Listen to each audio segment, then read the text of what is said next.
बिल्कुल त्रस्त होकर नेत्री ममता बनर्जी के हाथ में बंगाल की सत्ताओं के सूत्र बंगाल की जनता ने दिए थे। मगर आज जब पीछे मुड़कर 10 साल के बाद देखते हैं तो मां, माटी और मानुस का नारा तुष्टीकरण, तानाशाही और टोलबाजी में परिवर्तित हो गया है। जो अपेक्षाएं रखी गई थी किसी भी मानांक में तृणमूल सरकार और राज्य की मुख्यमंत्री अपेक्षाओं को पूर्ण करने में खरी नहीं उतरी है। वादे जो हुए वो खोखले साबित हुए और अपेक्षा निराशा में परिवर्तित हुई है और आशा सरकार के प्रति क्रोध और गुस्से में तब्दील हो गई है और जनता में एक अजीब प्रकार का वातावरण देखने को मिलता है। मैं जहां जहां गया सैकड़ों की, हजारों की संख्या में लोग रोड पर आए हुए थे।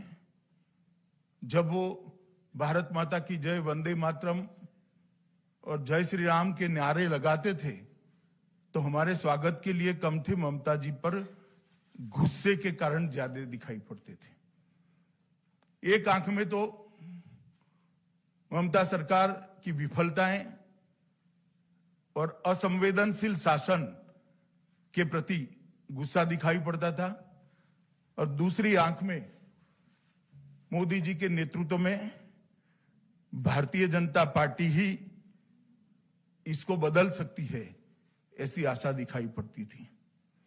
इसका कारण है बीजेपी का एक ट्रैक रिकॉर्ड है।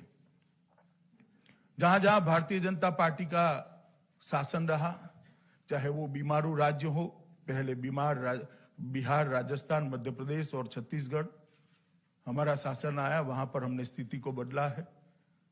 गुजरात के अंदर भी स्थिति को अंदर परिवर्तन लाए हैं। देश के अंदर सुशासन का एक नया मार्ग भारतीय जनता पार्टी ने मल्टी पार्टी डेमोक्रेटिक सिस्टम के अंदर सेट किया है और केंद्र में भी मोदी जी की सरकार बनने के बाद 5 ही साल में लगभग 60 करोड़ गरीबों के जीवन स्तर को ऊपर उठाने का काम भारतीय जनता पार्टी की सरकार ने किया। चाहे धन धन का अकाउंट देना हो, उसको अर्थतंत्र के साथ जोड़ना हो, चाहे घर देना हो, घर के अंदर गैस का सिलेंडर देना हो, बिजली देनी है, शौचालय देना है और अब शुद्ध पीने का पानी देना है। किसानों को हर साल 6,000 रुपया देना और गरीबों को 5 लाख तक की स्वास्थ्य की सुविधाएं देना, एक नया आशा का संचार 60 करोड़ गरीबों के लिए किया है। और मैं बंगाल की जनता को आश्वस्त करने आया हूं कि आपने कांग्रेस को भी एक मौका दिया, कम्युनिस्टों को भी मौके बार बार दिए और 2 बार ममता दीदी को भी दिया। एक मौका मोदी जी के नेतृत्व में भारतीय जनता पार्टी को दे दीजिए। हम 5 साल में सोनार बांग्ला बनाने का आपको वादा करते हैं। हमारा लक्ष्य स्पष्ट है, बंगाल के अंदर विकास हो, देश की सीमाएं सुरक्षित हो, बंगाल के अंदर घुसपैठ रुके। तृणमूल कांग्रेस का एकमात्र लक्ष्य है, दीदी का एकमात्र लक्ष्य है कि अगली टर्म में भतीजे को मुख्यमंत्री बना देना। अब बंगाल की जनता को तय करना है कि परिवारवाद चाहिए या विकासवाद चाहिए। बैड एडमिनिस्ट्रेशन का एक नया सूत्रपात, एक नया अध्याय ममता बनर्जी के नेतृत्व में बना है। उन्होंने एडमिनिस्ट्रेशन का राजनीतिकरण कर दिया है, राजनीति का अपराधीकरण कर दिया है और भ्रष्टाचार को इंस्टीट्यूशनलाइज कर दिया है। और शायद ही कोई राज्य में ये तीनों चीजें हुई होगी। एक भी होती थी तो राज्य के पतन के लिए वो जिम्मेदार होती थी। यहां तीनों की तीनों चीजें बहुत स्किलफुली और बहुत सफल तरीके से ममता जी ने आरोपित करी है, प्रत्यारोपित करी है। मैं फिर से रिपीट करना चाहूंगा, एडमिनिस्ट्रेशन का संपूर्ण राजनीतिकरण करा है, राजनीति का संपूर्ण अपराधीकरण करा है और भ्रष्टाचार को इंस्टीट्यूशनलाइज करने का काम ममता बनर्जी ने किया है। भ्रष्टाचार के उदाहरण मैं देना नहीं चाहता। कई बार मैं बंगाल की जनता और आप लोगों के सामने बोल चुका हूं, पूरी सूची है मेरे पास, आप पूछोगे सवाल में तो बता भी दूंगा। मगर साइक्लोन और कोरोना की महामारी में भी सहायता में भी भ्रष्टाचार करने से तृणमूल की कैडर नहीं चुकी है, पीछे नहीं पड़ी है। ये इसका सबसे निकृष्ट और लेटेस्ट उदाहरण है। तुष्टीकरण से बंगाल की जनता के बहुत बड़े वर्ग के मन में क्या हम सेकंड ग्रेड सिटीजन है, ऐसा असुरक्षा का भाव खड़ा हुआ है। ढेर सारे मामले हैं तुष्टीकरण के, और तुष्टीकरण यहां तक पहुंचा कि एक प्रकार से बंगाल में 3 कानून हैं, एक अपने भतीजे के लिए, दूसरा अपनी वोट बैंक के लिए, और तीसरा आम बंगाली के लिए। शायद ही देश में कोई एक राज्य होगा जहां 3 कानून चलते होंगे। कानून की पुस्तक में तो एक ही कानून है, मगर इंप्लीमेंटेशन के लिए 3 कानून है। भतीजे के लिए अलग है, अपनी वोट बैंक के लिए, वोट बैंक से आप समझ ही रहे हो मैं क्या कह रहा हूं, और बंगाल की जनता के लिए एक अलग कानून है। इस प्रकार का शासन शायद ही हमने देखा है। अभी अभी मैंने देखा ममता दीदी गड्ढे भरने का वादा कर रही है। मेरा उनसे विनम्र सलाह है, मैं आयु में छोटा हूं मगर राजनीति बहुत देखी है मैंने, पूरा देश घुमा हूं, कि दीदी अब गड्ढे भरने से कुछ नहीं होगा, जनता के भरोसे में बड़ा गड्ढा भर गया है, वो 6 माह में कभी भरा नहीं जा सकता। तो अब आप निरर्थक प्रयास रहने दीजिए। महिला सुरक्षा एक महत्वपूर्ण मुद्दा होगा। मैं अभी आया तो उन्होंने कोई और राज्यों के बलात्कार के उदाहरण देकर सोशल मीडिया में कुछ सवाल खड़े किए। मैं आज ममता दीदी को शार्प क्वेश्चन पूछना चाहता हूं कि 2018 के बाद आपने नेशनल क्राइम रिकॉर्ड ब्यूरो को आपके राज्य के, बंगाल के गुनाह के आंकड़े, क्राइम का रिकॉर्ड क्यों नहीं भेजा है? क्या छिपाना है आपको, और क्यों छिपाना है?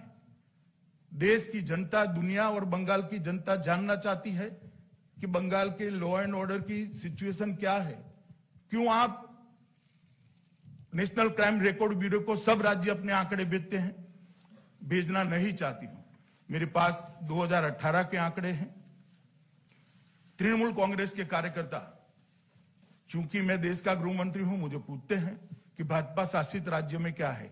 इसका जवाब वो राज्य में जाकर हम देंगे, और अगर किसी को चर्चा करनी है तो वो राज्य में हमारे आने के पहले के आंकड़े और आज के आंकड़े ही लेकर मेरा युवा मोर्चा का कार्यकर्ता आ जाए, और ममता दी उनके आने के पहले के और अभी के आंकड़े लेकर बंगाल के आ जाए। हम चर्चा करने के लिए 2-2 हाथ करने के लिए तैयार हैं। मैं कुछ आंकड़े देना चाहता हूं, 2018 के ही है, बाद में देते नहीं है। महिलाओं के खिलाफ अपराध में देश में 3रे नंबर पर बंगाल रहा। बलात्कार के प्रयास के मामले में देश में नंबर 1 रहा। एसिड अटैक के मामले में देश में नंबर 1 रहा।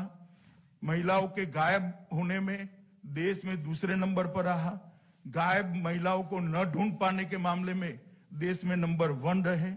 और 2018 में महिलाओं के प्रति जो अपराध है उसको सजा कराने का जो दर था वो बंगाल में 5.3% था, जबकि देश में 23% है।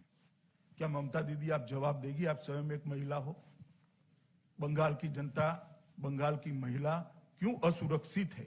मुझे लगता है मुझे सवाल पूछने की जगह आपको आत्मनिरीक्षण करने की जरूरत है। आज शायद बंगाल राजनीतिक कार्यकर्ताओं की हत्या में देश में सबसे ऊपर है। विगत 2.5 साल के अंदर भारतीय जनता पार्टी के 100 से ज्यादा कार्यकर्ताओं की हत्या हुई है। मैं बंगाल के मुख्यमंत्री को कहना चाहती हूं कि आप इस पर एक व्हाइट पेपर निकालना चाहेगी क्या? स्थिति को स्पष्ट करना चाहेगी क्या? कितने राजनीतिक कार्यकर्ता, चाहे वो भाजपा के हो, चाहे कम्युनिस्ट पार्टी के हो, चाहे कांग्रेस के हो, या तो आरटीआई एक्टिविस्ट हो, कितने लोगों की हत्या हुई? एफआईआर रजिस्टर होने के बाद कितने लोगों को अरेस्ट किया गया, कितने लोगों को चालान करे गए और कितने लोगों को सजा करा पाए? आपको आश्चर्य होगा, अधिकांश केसों के अंदर अरेस्ट ही नहीं हुई है, चार्जशीट ही नहीं हुई है। इस प्रकार का शासन बंगाल का भला नहीं कर सकता। घुसपैठ बेरोक टोक चल रही है। जिस देश की, जिस राज्य की सीमाएं सुरक्षित न हो, वो राज्य में विकास कोई मायने नहीं रखता है। मोदी जी का एक ट्रैक रिकॉर्ड रहा है। मोदी जी ने बंगाल के विकास के लिए ढेर सारे काम किए हैं। मेरे पास पूरा सूची है, मगर मैं इसमें समय ज्यादा देना नहीं चाहता। मेरी पार्टी की ओर से सूची आपको प्रेस नोट के साथ एनक्लोज कर दे दी जाएगी। मगर मैं इतना ही कहना चाहता हूं, बंगाल में एक ऐसी सरकार ला दीजिए जो मोदी जी के विकास के प्रयासों को बंगाल की जनता तक पहुंचाए, क्योंकि 80 से ज्यादा केंद्रीय योजनाओं का इंप्लीमेंटेशन पूरे देश में सबसे पुअर है, सबसे खराब है तो बंगाल में है। मैं 2 ही योजनाओं का आपको उदाहरण देना चाहता हूं। प्रधानमंत्री आयुष्मान भारत योजना एक ऐसी योजना है जिसके तहत देश के 60 करोड़ गरीबों को 5 लाख तक का सारा स्वास्थ्य का खर्चा फ्री ऑफ कॉस्ट भारत सरकार दे रही है।